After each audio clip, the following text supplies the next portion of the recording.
didn't recognize you with the shade. Where do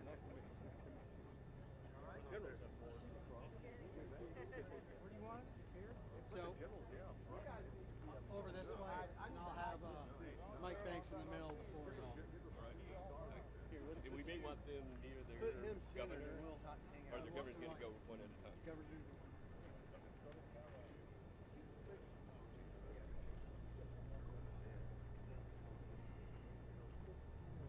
Okay, if one of the generals passes out, what's the over number? With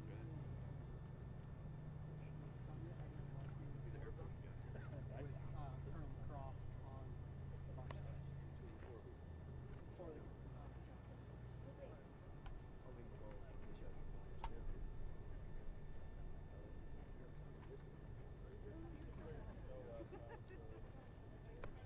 the mind if I move y'all a little bit? Sure, please. Tell me where to go. We're good at following order. Right here? Oh, you're right. in the middle of y'all. Okay. No, I was in the young Marine Corps. I don't think I've ever given orders to a general. We don't follow them very well. We try, man.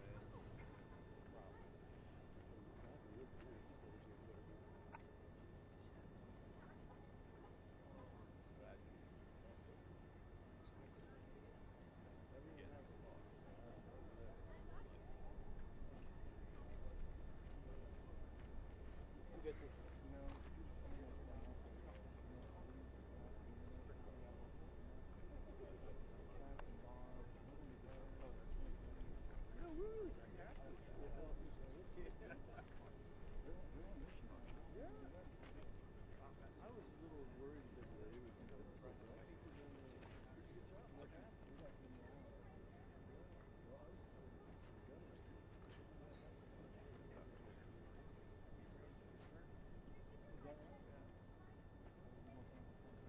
Testing 1 2 3. Testing 1 2 3.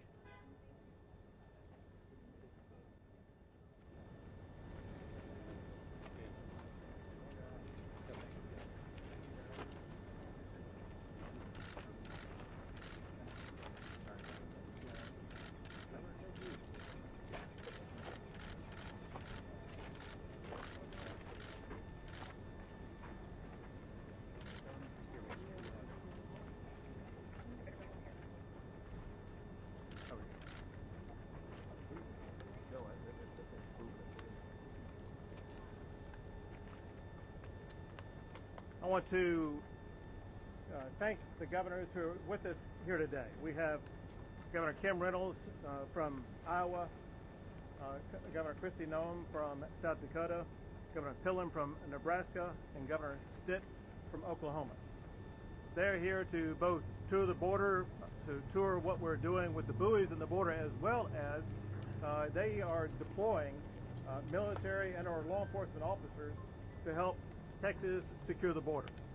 In addition to these governors with us here today, the following governors have also provided either military personnel or law enforcement personnel. Governor Lee from Tennessee, Governor Little from Idaho, Governor DeSantis from Florida, Governor DeWine from Ohio, Governor Sanders from Arkansas, Governor McMaster from South Carolina, Governor Youngkin from Virginia, Governor Justice from West Virginia, Governor Mark Gordon from Wyoming, Governor Burgum from North Dakota. All together, counting Texas, we have 15 governors in 15 states from the United States that are deploying personnel to secure the border. Altogether, if you add in the other states that are supporting this mission, 25 governors in 25 states, half of the states of the United States of America are banding together to step up and secure a border that President Biden has abandoned. And there are some very simple reasons why we're having to do this. The primary reason is because Joe Biden is not doing his job. Joe Biden is responsible for the largest amount of illegal immigration in the history of the United States. And there are deadly consequences because of that. More people are dying per year under Joe Biden as president than under any president in the history of the United States. The border between the United States and Mexico is turning into a deadly welcome mat for the migrants who are coming here. As an example, just last year alone, there was an all-time record number of people who died crossing the border. 853 people died last year. One was an 8-year-old child who died in federal detention. Another was a 5-year-old who died drowning coming across the river. And then just last month, here in the Eagle Pass area, there was an infant who drowned crossing the border. That was before that we put the buoys up. A little infant drowned, and not a peep out of Washington, D.C. about that. And then who can forget the 53 people who perished in a tractor trailer not far from here, just down or up the road in San Antonio. It's for reasons like this why the United Nations, an agency of it, declared the border between the United States and Mexico as the deadliest land border in the entire world. Joe Biden is responsible for that deadly border. But us governors, we're not going to stand idly by and see this disaster wreaked upon the United States. And that's why they have come here and why they are sending their personnel here, because they know that we as states share an obligation, and that's to step up and respond to this unparalleled catastrophe caused by Joe Biden. And let me be clear, we are fully authorized by the Constitution of the United States of America to do exactly what we are doing, and that is to secure the border. Next up is going to be Governor Reynolds from Iowa. Thank you, Greg. First of all, I wanted to say thank you to you and Texas and all that you've done to really protect the security of the United States. Thank you for the update this morning, for giving us the opportunity to do the aerial view, to really understand the challenges that the terrain presents, to get a chance to see the buoys and the sea wires and just all of the efforts that are being put in place to secure this country. Texas has been ground zero for over 2 years because the Biden created catastrophe that we see at the southern border, whether it's national security, public safety, or just an assault on our democracy. You have been front and center through all of that. And because they have, on day one, this administration has reversed policies that protect the sovereignty of this country and the citizens, and ultimately have made every state a border state, certainly not to the extent that Texas is experiencing. But let me tell you, Iowa is located at the intersection of 2 major interstates, and it is a pathway for the Mexican cartel and for human traffickers to go from Mexico to the Midwest. Since 2020, we have seen a 500% increase in the amount of fentanyl that has been seized. We've seen a 100% increase in meth, and we have seen drug-related deaths increase by 35%. Earlier this year, in 90 days, from March to May, and I want to get these statistics because I don't want to get them wrong, the DPS actually seized 27,500 fentanyl tablets, 330 pounds of meth, and 72 pounds of cocaine. Again, I know that's nothing compared to what you're seeing here, but the bulk of those seizures can be tied directly to Mexico and the cartel, and we're 1,000 miles away from Eagle Pass. I want to say before I turn it back over, just as the chair of the Republican Governors Association, I want to thank the 16 Republican governors that stepped up to do the job that the Biden administration has failed to do. We have over 1,600 National Guard soldiers that have committed to help you, 330 and counting law enforcement that have stepped up. I'm proud to say that Iowa has 109 National Guard soldiers on the ground today. I want to thank my Adjutant General from Iowa, General Osborne. I want to thank him for his service and his leadership. And again, thank the Republican governors in all the states, as you indicated, for stepping in and doing what the Biden administration should be doing. The fact that the states are protecting the southern border is an assault on the Constitution and the American people. And it is time for this president to step up way past time and do his job. Thank you, Governor. Now Governor Pillen from Nebraska. Well, thank you. I want to say, I got to use that word thank you a lot. Governor Abbott, courageous leadership. It's the words I think of when I think of you to step up. So thank you for all that you've done. I want to also say thank you to Governor Stitt, Governor Reynolds, Governor Noem for us being here together, showing great united and the other Republican governors. I don't think we ever say enough thank you to the men and women in uniform that are behind us. They got our backs 100% of the time, and we never say it. And I need to give a shout out to the men and women from Nebraska. We've got 61 troops down. I got to spend time with the Alpha, and a couple got me behind my back at General Strong. We got a great team. Couldn't be more proud. Maybe one piece. One piece that I can bring. I'm the newest governor. I have the privilege to take the oath of office January 5 this past year. That's very, very vivid in my mind. I took an oath. I swore to the Constitution of the state of Nebraska and to the Constitution of the United States of America to defend against all foreign and domestic foes, anybody that's trying to harm us. And I am here because we together have to work to uphold that. I like to use one word. What's my one word of what I've experienced my first time here? My word is disbelief. Absolutely disbelief of the misrepresentation. Let's just the misrepresentation of the buoys. I'm a pig farmer. It's hogwash, pun intended, hogwash. The buoys are a deterrent. They don't cause a band-aid, and if they do, I say, what the heck? Stay on your side of the river. The misrepresentation of who's coming. I mean, we are fighting cartels that are trying to kill our kids. Kill our kids. That's one thing in the United States we all surely agree on, right? Is our kids, that we're going to protect our kids.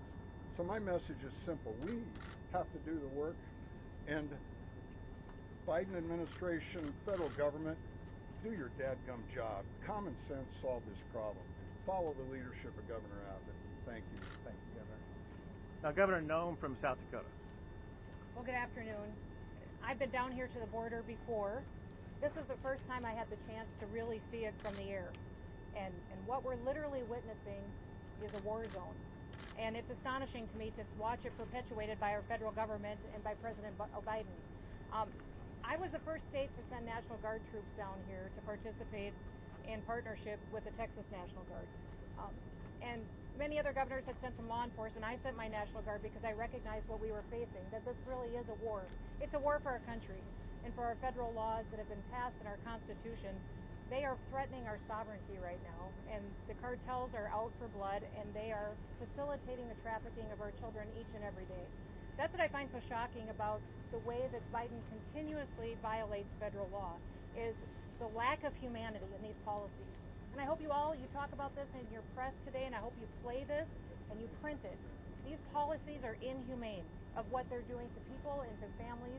The cartel is using these children to cross this border to get their drugs and to sell those children and taking advantage of them. The statistics are that over 60% of the children that cross this border will be exploited by these cartels. What's interesting is in South Dakota, yes, we've seen incredible increases in our drug proliferation in our state. We've seen incredible human trafficking consequences because of these policies here. I have another element at stake as well. I have Native American tribes in South Dakota. I have no jurisdiction on their reservations. Joe Biden is underfunding their tribal law at the same time. They're not coming out onto our tribal reservations and enforcing law and helping protect the communities there.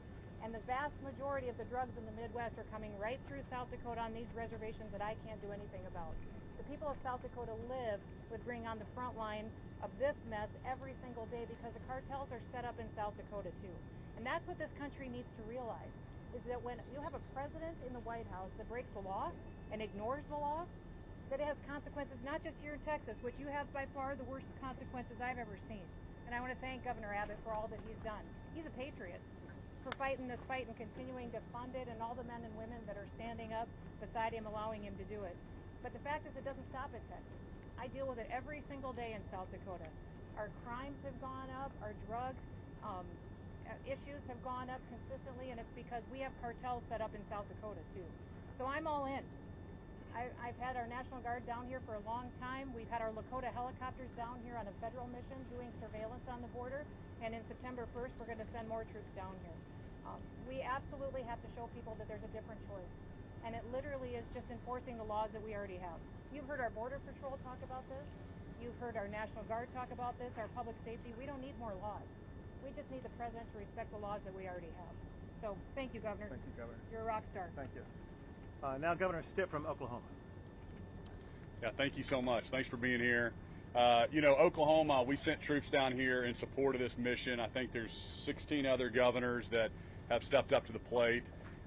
Every state is a border state, and in Oklahoma, we're definitely a border state to Texas. We've seen fentanyl increase. I think the deaths have gone up 500% in Oklahoma just over the last couple of years. We know that's coming from here. You know, I think the American people need to understand we just need a policy change. We just need to go back to the Trump era policy of remain in Mexico. So again, I like to explain to people this has nothing to do with immigration. All right, we have a great Hispanic community in Oklahoma. About 12% of our population is Hispanic. Contribute greatly to our state, entrepreneurship, just a huge economic impact. But you don't have a brain if you don't think we need to secure our border. The terrorists coming through, all the things my fellow governors have said about the crime that's coming through and the cartels that are using this and exploiting people, it's got to stop. The other thing that I think I didn't realize until I came down here that I hope you guys will report on is there's a border wall right here behind us, okay? But we can't defend the border wall. We have to go into the river and build a barrier because the policies right now, if you cross the river and you get on that side of the border wall, the federal policies right now are you get released into the U.S. You get turned over to the immigration. You get turned over. So it makes no sense whatsoever. We've got dual missions. We're just wasting the taxpayer money because we're actually trying to secure our southern border. Everybody knows we need to have a secure border. So we're glad to join in, and this guy's the point of the spear, Governor Abbott, so we're so happy to support him, and I think you'll see all the other Republican governors for sure stepping up to the plate to support this important mission and protect American people. That's really what we're here to do. So thank you so much for having me. Thank you, Governor Stitt. In closing, let me just say this, and that is Texans and our fellow Americans have deep gratitude for our service members who serve on the border. It includes the National Guard behind us, who wear these fatigues every day. And in this heat, it's extraordinary. They work day and night to prevent people from entering the United States illegally. They work alongside the Texas Department of Public Safety. The Texas Department of Public Safety also has been engaged in this mission 24/7 for years now. And get this very important fact for all Americans. Just the Texas Department of Public Safety alone has seized enough fentanyl to kill every human being in the United States of America. All of America could be wiped out simply by the fentanyl seized by the Texas Department of Public Safety. And we've been aided over this past year by Mike Banks, who's right behind Governor Stitt. He's our Texas Border Czar. He served for 23 years in Border Patrol. He brings firsthand experience and intelligence about what to do, strategies to employ, how to be more effective, and he has made us more effective. And importantly, his first day on the job, he spent more time on the border than the borders are for the United States of America. It is an insult to Americans that the Biden administration even claims they have a border czar, they care about the border.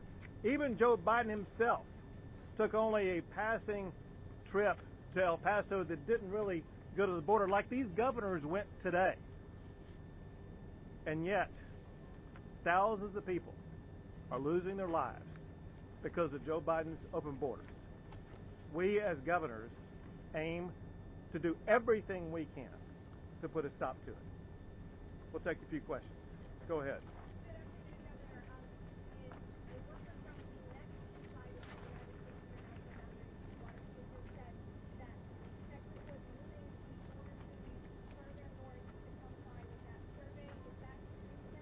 It is correct. There were allegations, which I don't know if they were true or not, but allegations that the buoys had drifted toward the Mexico side. And so out of an abundance of caution, Texas went back and moved the buoys into a location where it is clear that they are on the United States side, not on the Mexico side. I do want to add this, and that is if you look at the treaty between the United States and Mexico, that treaty specifically references buoys as a device that can be allowed in these waters between the United States and Mexico. And so it's highly recognized that buoys were acceptable and not a deterrent to navigable waters. Yes? So right now, Trump and DeSantis are the top two Republicans proposed at the moment. As the governor of Texas, when it comes to solving the border crisis, who would you rather have as a Republican president, Trump or DeSantis? So listen, we just want a Republican president. I know that the country cannot suffer 4 more years under Joe Biden. America will be destroyed from within by Joe Biden's policy. Thousands more of migrants will lose their lives, but the soul of America will be crushed. But there's one team of people who's pushing back against that, and that's the governors across the United States, from the northern border to the southern border. Governors are combining together to push back against the Biden administration. Go ahead. There's never been a time in Texas history, I don't believe, where there have been 25 governors who rallied together for border security. Has this ever happened before? This is the first that I'm aware of, but it shows the unity that we have in this country among governors. People have to deal with real life issues and challenges in their states all the time. I think it was Governor Stitt who said what everyone here knows. Every state in the United States is a border state. Sure, it's Oklahoma, it's all the way to South Dakota. You heard Kim Reynolds in Iowa talk about it. Look at what's going on in New York. Look at what's going on in Illinois. They may be Democrat governors and Democrat mayors, but they're fed up as much as Republicans are with the Biden administration and the way that Biden is destroying our states and our cities and our country. Americans will not tolerate it anymore. A few more questions. Anyone? Nothing? Anyone have a question for the other governors? All right. Great. Thank you. Thank you, everyone. They're all hot. Maybe there's something to do it on a 90-degree day. They're like, get the hell out of here. Oh my Sorry, God. Bethany. Thank you. Well, I'm going to